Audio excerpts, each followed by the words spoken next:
Welcome back to the Navy Sports Magazine. We're presented by our friends at the Navy Federal Credit Union. Time to shine the light on Navy women's track and field as they look to achieve Patriot League championship coming up this weekend as they will travel to Boston to compete against the rest of the Patriot League. Pleased to be joined by Annie Taylor. And, Annie, look, this journey, I was talking to Josh Boma earlier as a senior.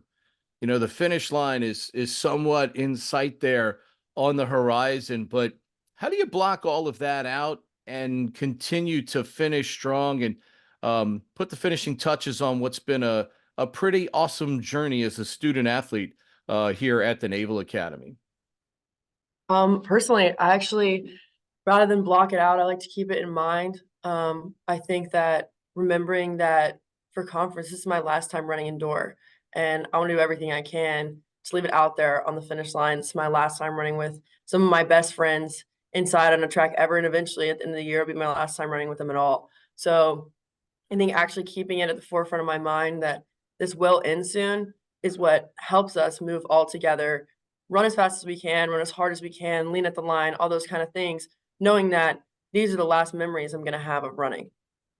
You know, when you look at the list of things that you've done here, some people specialize in hey, if you're good enough to specialize in one thing, whether it's Division 1, Division 2, Division 3 track, doesn't matter. It puts you in a really elite group of people. But the fact that you've been able to accomplish so much over multiple events, just how extraordinary has that challenge been to take on all of those things that have been asked of you, but then to go out there and actually, hey, I'm gonna be really good at this and try and help my team as much as I can. I think it's really great. A lot of people, they get recruited for one thing and that's what they end up doing for a long time, and they're pretty much confined to that at Navy Track and Field. If you show any other sign of a way to help your team, Coach Cook's going to throw you in that. So it's been great for me. It helps me look forward to every practice because sometimes I'm not really sure what I'm going to get. As far as a meet goes, every single one of them is different. So it really helps me get excited for the next one, and no meet's the same. But also, it's really great just knowing that I can help the team in any way because that's what I want to do, and that's what Navy Track and Field is all about. You know, everything the great thing about track and field is no matter what the event, there's a certain discipline, there's a certain technique that goes along with it. You know, mastering all of those, through the years here. As you mentioned, Coach Cook, his staff, these people are awesome at, doing what they do from a coaching standpoint. But just how influential have they been mastering technique and all of these different events? Because the things you do in many ways are so extraordinarily different. Mhm.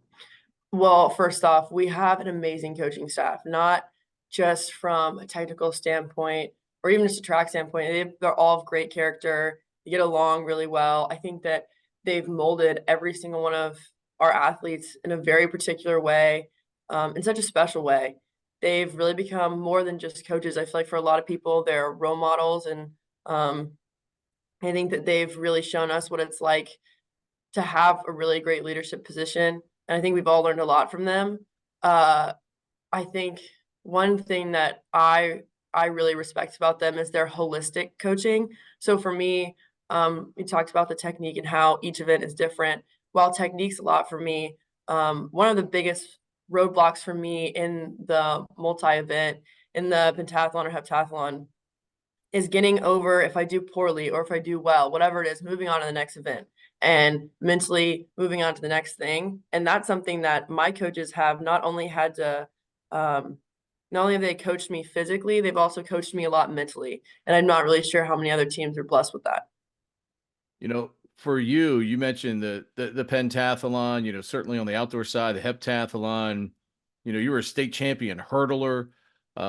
You've done it all here. Which one was the most difficult in your mind to master at a championship and all league level, which you've enjoyed the ability to do? Um, I think that the multi just has all of its challenges. Um, I never threw javelin before I got here, still struggling with javelin. Will graduate having struggled with javelin. So it's one of those things where all technically different. Every hurdle race is different, every high jump is different. Um, I think for us, honestly, the 800 is just gritty. The 400 hurdle is gritty. And I think the mental preparation that goes into that versus high jump, which is so technical, it's either way you slice it, I feel like they all are equally difficult but rewarding.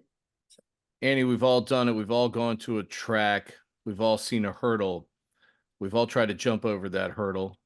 Um, you you've obviously done it at an incredibly high level. Just what was it like the first time you jumped over a hurdle? Did you make it successfully? Did you trip over it? I mean, just humanize it for all of us that have tried to jump over a hurdle, and we've all had different results, some a lot worse than others, in trying to do that.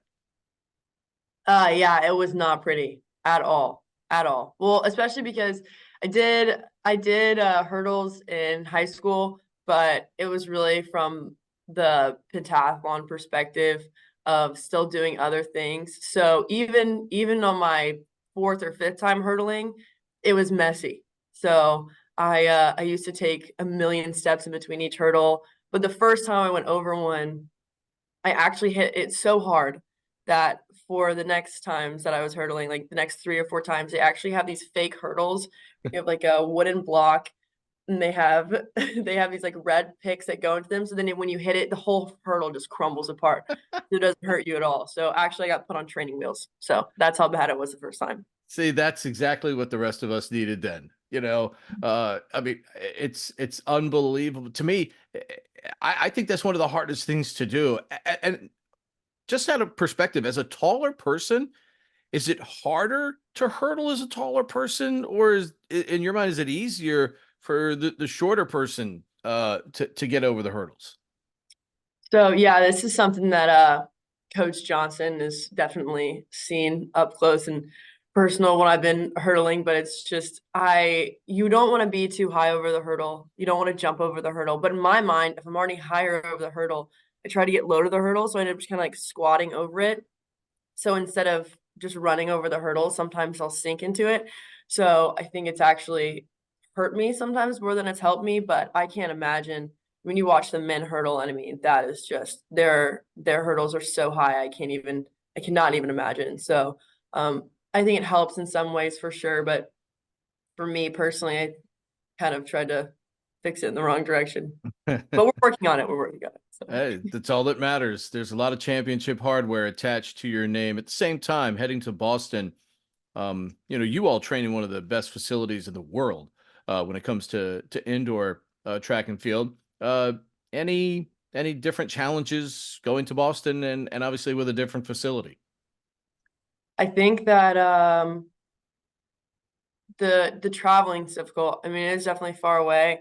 Um, I think that having a home field advantage always helps, but I mean, we've seen it before. We've been in that situation before. We've competed on other tracks. I think what it really comes down to is who wants it more, who's willing to lean at the line, who's going to push in the last 50 meters, who's going to throw as far as they can and really just put that extra momentum behind it. I think that regardless of facility, that's something that Navy Track and Field has. We want it and we've got the grit for it. And regardless of where we are, that's not going away. Did soccer ever have a chance, or was it always going to be track and field? Well, so soccer, the hand-eye coordination was never there. So all the other sports were ruled out. And soccer, I loved soccer, loved being on a team sport. But every play that we ran in soccer was pretty much me just running and then getting the ball and then crossing it, and that was pretty much all I did. So it was pretty evident that my strong suit in soccer was running. So I loved it. I enjoyed it. I thought in early high school that's what I would maybe do. But then when I realized that the only reason I was good at soccer was because I was running, it was pretty evident that maybe track and field was for me. Just as I was talking to your teammate Josh Boma earlier, you know, thousands, literally thousands every year apply to try to come to this incredible institution, yet a very select group every year get chosen. To see where you and the rest of your senior teammates are, at the academy in particular, you all have been through quite a bit. What's the journey been like for you, and how gratifying is it to still be there and obviously look around and see those seniors that have stuck it out with you, and you guys are on the verge of getting obviously an incredible degree, and certainly as a student athlete, you've been extraordinary. I think that, yeah, it's definitely had its challenges. I came from an all-girls high school, so it was plaid skirt wearing, whole thing, and then coming here was definitely a tectonic plate shift.